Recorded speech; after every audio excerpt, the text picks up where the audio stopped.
We have one more talk today, and it's one of my favorites. One of my favorite people out of all the 3 days. It's going to be fantastic, and we're not cutting it short for any reason. Would Anthony Saleh, would you please come up, and would everybody please give it up for Nas's manager, the head of Queensbridge Ventures, Anthony Saleh. Oh, perfect, perfect. Thank you. Cheers, man. So how's it going, man? Life's great. Yeah, it's good. It's good. I'm excited to be here. It's fucking beautiful. It is. It is. Yeah. It is beautiful. It takes a lot to get me out of Los Angeles. Absolutely. So Yeah. I got to tell just a brief story, just to intro the context of how we know each other. So I was at, everybody knows, the last company, Wrapped FM. Yeah. You know, Nas Manager. The dream was to have Nas rapping on the site. How was it Rap Genius who introduced us? I'm trying to remember. It was actually, ironically, Adam Corey through 500. Yeah, so that's crazy. Anthony's an LP in 500. Adam was running investments at 500, investor relations. Ironically, Adam now runs investments with Anthony at Queensbridge.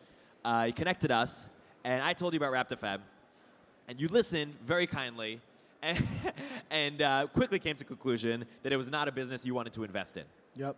Right. It was pretty clear. I asked you if I could use your name as an advisor to get other investors. You said yes. You continued to talk to me. One thing I did, which is I realized you didn't want to invest, that Nas wasn't going to rap on the platform, but I started to pass you other deals. Yep. Other deals that you would invest in pretty quickly. Yeah. Like on the spot. You know what's funny? I actually always thought what you thought about that. But, you know, like, honestly, I think you kind of saw that I believed in you as, like, a human being. Yep. Like, you don't have to, always believe in an idea. Sometimes you just believe in a person and you support them, and then it becomes something. Yeah. So I felt like just me engaging with you as much as I did would kind of show you what I thought about you. Right. You know what I'm saying? No, absolutely. And for me, it was just validation to keep passing you stuff. How could I add value to you so that you'd want to hang out with me and teach me the ways in the music business, teach me how you think about investing, and it was almost a deal a day. Just so many. I was just looking for companies, even when mine wasn't doing well, and then in the transition between that and Product Hunt, just trying to work with you. Yeah, it's funny. You were my spy at 500 Startups. Yeah. It was really painful when you left, but it's cool. But it's also funny to mention, I remember there's one story you're telling where we're at the Battery and we're talking, and you're like, you just got to get in the game. And what Erik's done is he found a way to get in the game. Yep. And talk more about how the hell did you get in the game? It's interesting. Like, a lot of times, luck fucking matters. You know what I'm saying? Like, you got to be a little lucky. So, like, luck kind of creates these small windows of opportunities for you to kind of, like, sneak in. But you got to make sure you turn around and kick the fucking door closed. You know what I'm saying? Or you're going to get fucking thrown out. And that's kind of like how I approach it. So how I got my start was I went to high school with a very talented artist. His name is Miguel, music singer. And he... And, we grew up in a pretty not so good neighborhood. And I was like the least of the dummies. Like, we were all stupid, but I was the least stupid, if that makes any sense. And like, that kind of triggered, like, me feeling like I had to take an initiative to help us all get out of here. And that's kind of like what we did. So I ended up going to college, hustling, doing all that stuff. And then from there is how I met Nas. I used to, funny enough, somebody gave me a fucking joint packaged up, which is amazing. I used to like... At a tech conference. Yeah, exactly. So I used to like run and go get like Nas's like weed and books, and he used to love to read and watch movies and shit. And then from there it kind of turned into like me actually getting real responsibilities. And as I was building my management company, I went to work with Troy Carter at Adam Factory. Adam Factory was launched. How did you, and Troy is one of the legends of the business. How did you win the trust of Troy? Troy was in an interesting Troy's had an incredible career. Right. Like, he started really young like I did, kind of went up and down, and then found like a great pocket for himself. Was always smarter than most in the room, Right. very tactical. And like, he kind of just saw me and him, or you know what I'm saying? Right, Like, saw him and me, Yep. excuse me, and was just like, let's roll. And Troy's a gut guy, very similar to me. Like, he moves really quickly. Right. And when he started investing in technology is when we started getting into it. And did he get you into technology, or were you already in the Well, tech? I mean, I was like into it, but he got me into investing in tech. Right. Yeah. But it's worth noting, I mean, Nas is, what, 10 years older, more? You know, significant? Than me? Yeah. 14 years, 13, 14 years. Yeah. So when you became Nas' manager, how old were you? Oh, man, I was young. I was like 20. You were 20. Yeah, I'm 28. Yeah, I was 20. How did you win the trust over to handle all of Nas's, Nas is one of the biggest rappers of all time? You know, it's interesting. Like, when you're a veteran, you get tired of the same old shit, so you just gamble on. Like, some people are just like really good at like identifying kind of things like really early. He's almost like a really good seed investor. Yeah. Angel investor. Right. So it's kind of like how by the way, he did the same thing with Steve Stout. Really? Steve Stout's one of the most, accomplished music executives in the history of the business, and a great now, handles accounts for Sprite, State Farm, McDonald's on the advertising side, was responsible for the Chris and Cliff Paul State Farm concept. But Nas found him at a young age with no experience. So, it's kind of like, he's good at that. And so how did you think about your Nas manager, working with Troy? How do you think about how to build the Nas brand? Because it's a brand that very easily could have been relegated to like the best underground or best hip hop artist of all time, but you really built a big business around it and transcended just beyond the music, of course, which is the best of all time. But how did you think about that? In a lot of ways, everything starts with the music, right? But for Nas, he wanted to do when we started investing in tech, it wasn't as sensationalized as it is now. It was a lot more forward, not to say that it's not now. Yep. And for us, like, I took a meeting with a very high-level executive in the distribution department at Universal Music Group. And my boy there showed me an email from like 2005 that this guy like passed on YouTube seed round. The guy I was meeting with, like, YouTube, this is a joke, it'll never work, And, one day I sat with Nas, I was like, yo, like, we're like, these people who can't look past like, 2 feet past them. Like, these are the people that we're like rubbing shoulders with every day.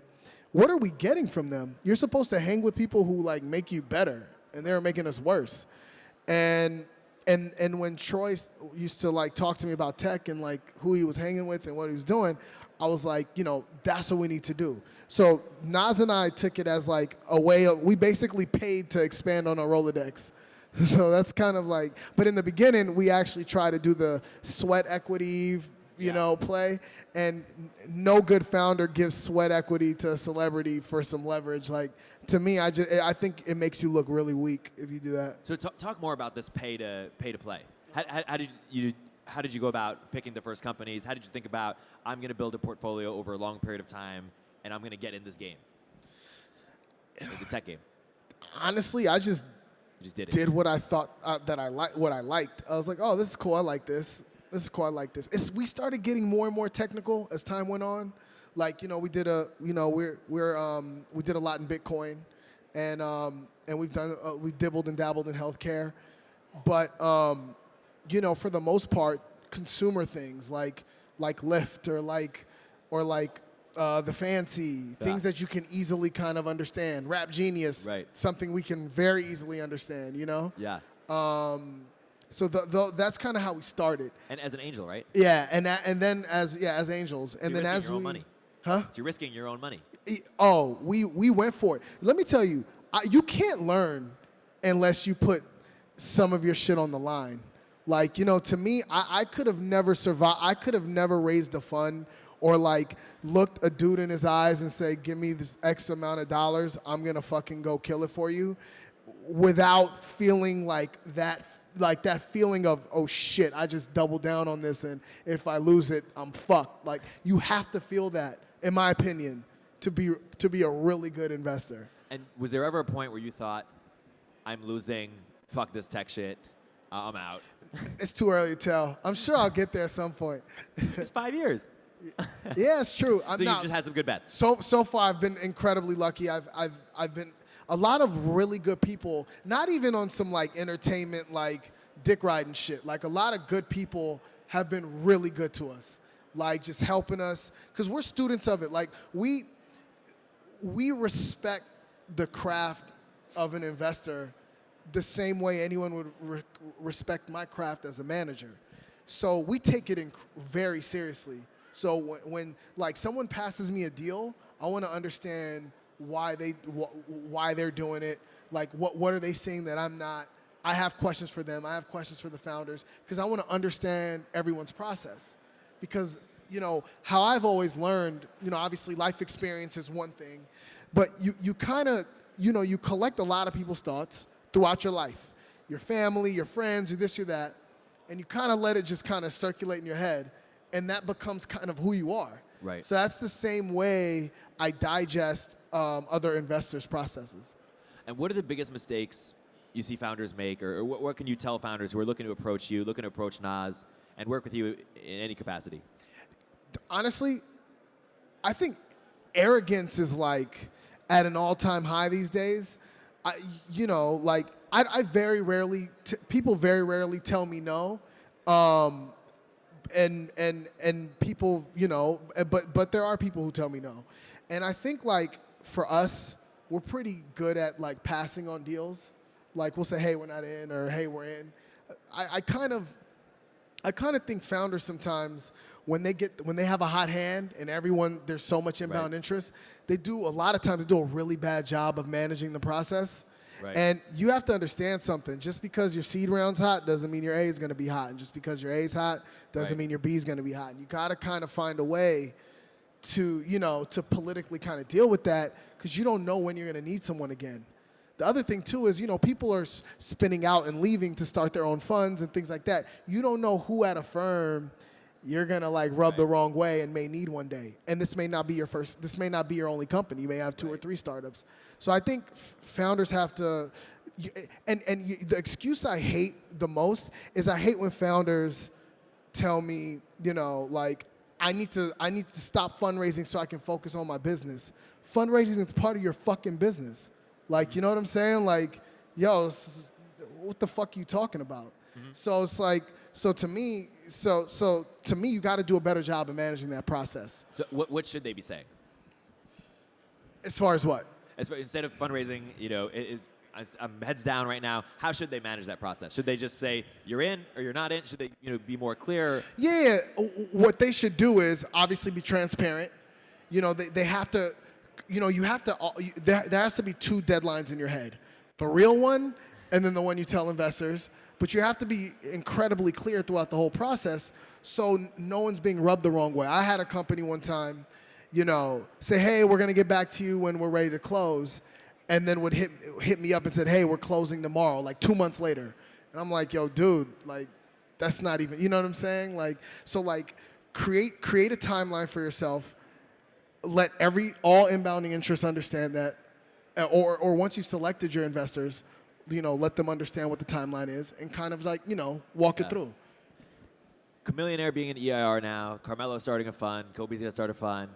Everyone, you know, you guys get kind of the first, if not the first, to get into it from the entertainment side. Everyone's doing it now.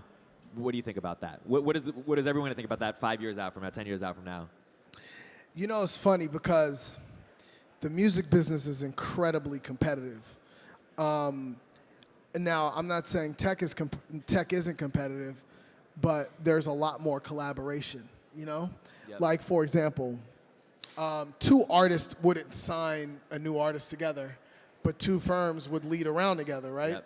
So it's interesting to see how that dynamic translates from entertainment to tech.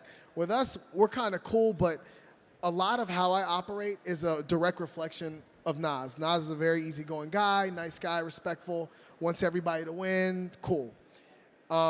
It's interesting to see what what that competitiveness, what that turns people into as it kind of crosses over into technology. Personally, obviously really good friends with a lot of the folks in entertainment, done deals with all of them. I think it just strengthens our position in a lot of ways because we can all come and do deals together and use our leverage to kind of take it to the next level.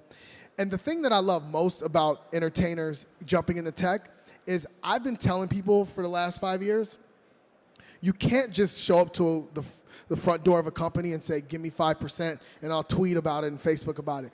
To me, that's fucking disrespectful. You know what I'm saying? Like, the same way a musician cares about their craft, that's how founders care about their company. And it makes I like the fact that other people are recognizing that they have to put down their own money to kind of get in the game. Now, Nas, obviously, the biggest artist you work with, but you work with other artists too. Yeah.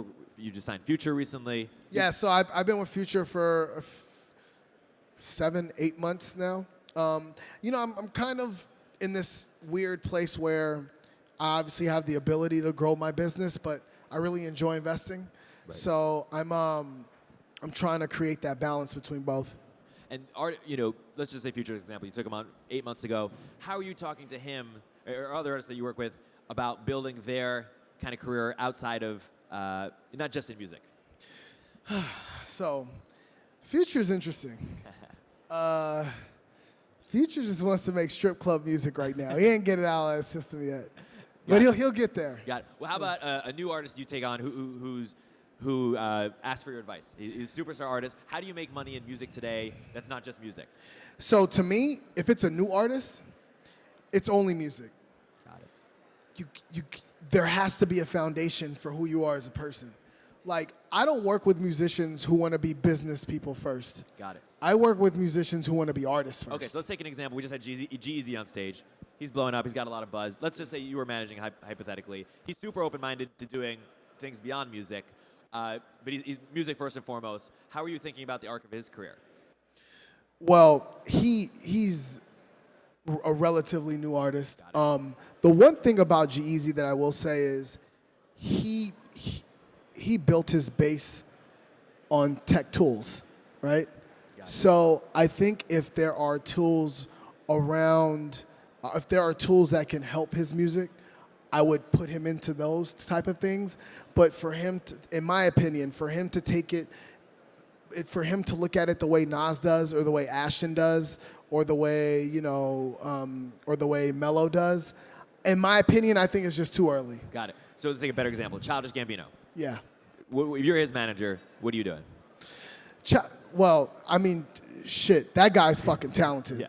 I mean, to me, he has enough on his plate. He's acting, he's a comedian, he's an artist. Someone told me recently he was thinking about not being an artist anymore. I hope that's not true. I think he focuses on his craft. And if there are deals that naturally, kind of like come to him, then he does them. The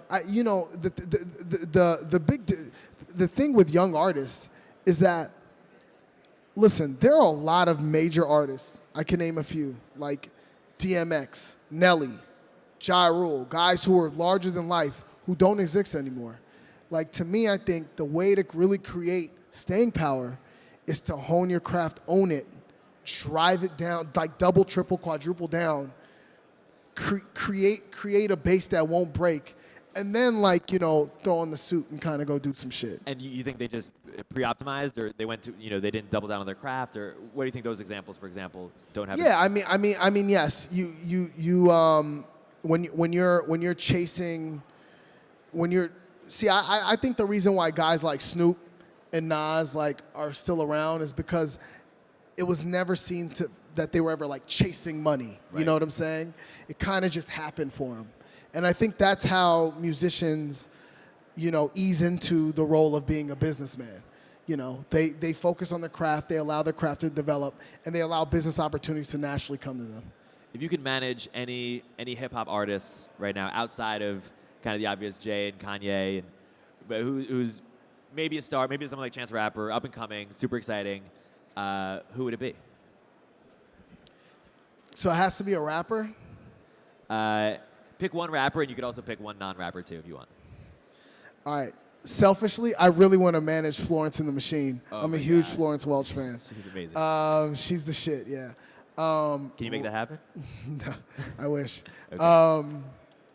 Rapper. What rapper do I really, really love? It's a tough one. I mean, I have a soft spot for J. Cole. I love him. Like, Yeah. I always have. I think he's going to be around forever. I don't know what I would do with him on the business side because he's such a pure artist.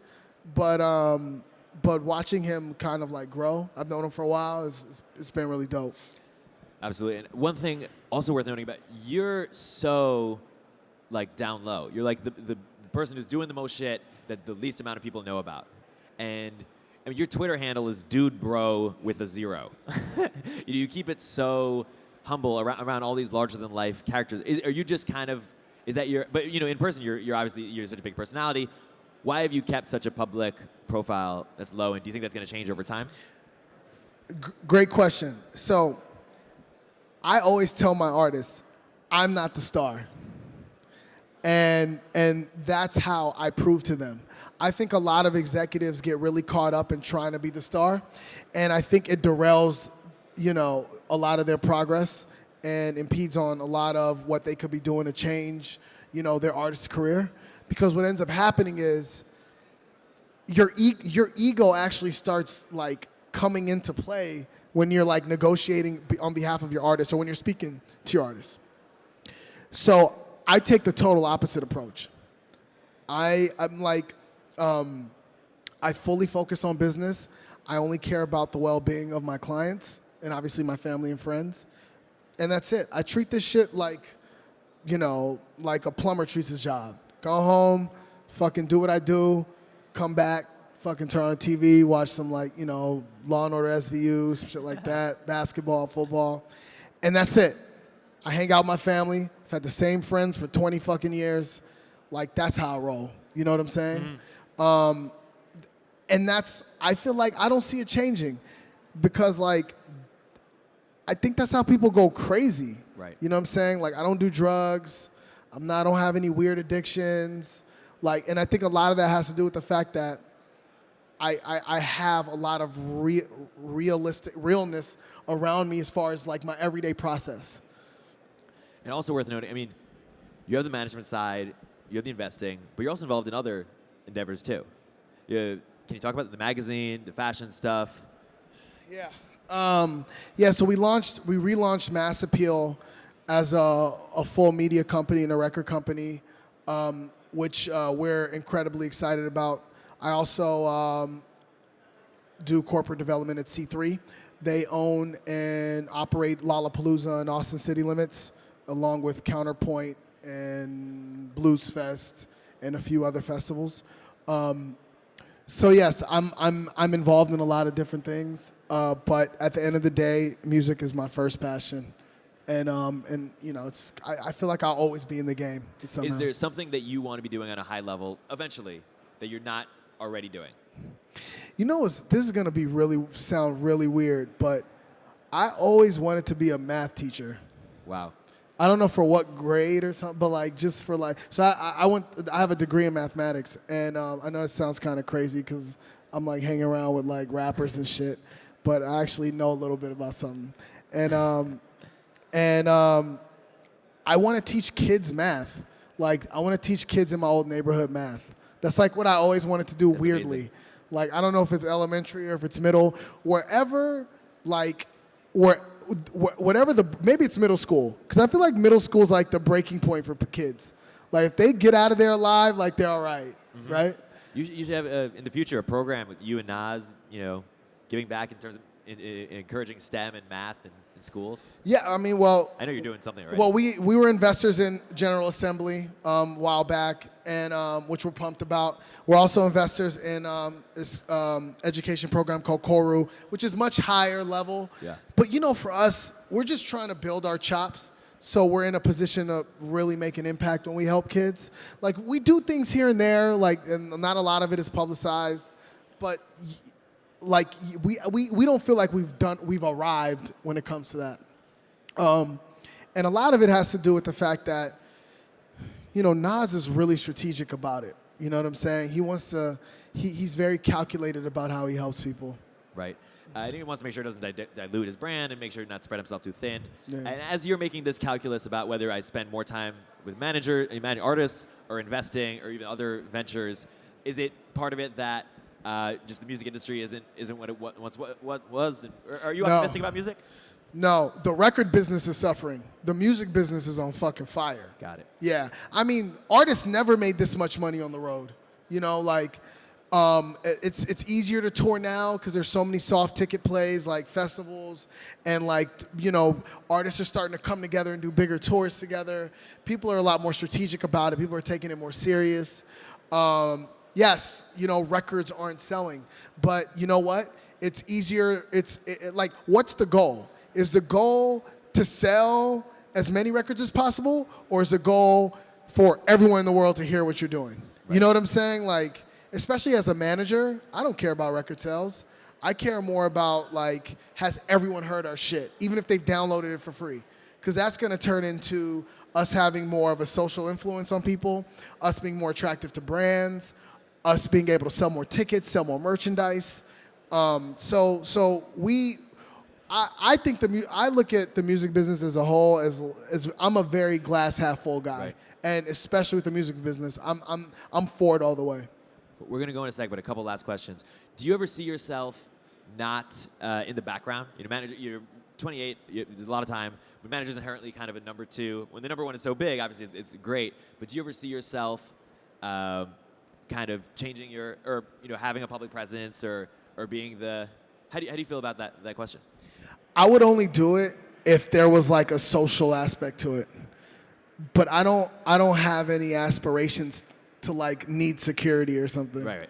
You know what I'm saying? Like, how do you judge your success? So, tell you guys a funny story. So, and I swear to God, I'm not saying this to brag, but like, so like I recently made that Forbes 30 under 30 list. And like my mom thought Can we give it up for Anthony making Forbes 30 under 30? No, but wait, it's very important. Okay. My mom, I swear to God, she thought I sold drugs, literally. Like, and I sent it to her. I was like, see, and she's like, okay, I don't believe you sell drugs anymore. So that, to me, that's like success. So it's, you know, I care a lot about what my family thinks about me. It's really important to me. That's amazing. Yeah. I do just want to say, in my last year and a half, you've been so incredibly supportive. And I've learned a lot from watching you and learned a lot from talking to you, and very appreciative. I mean, I only came for you. and it's a true honor to have you on here. Everybody, please give it a round of applause to Anthony, and thank you for listening.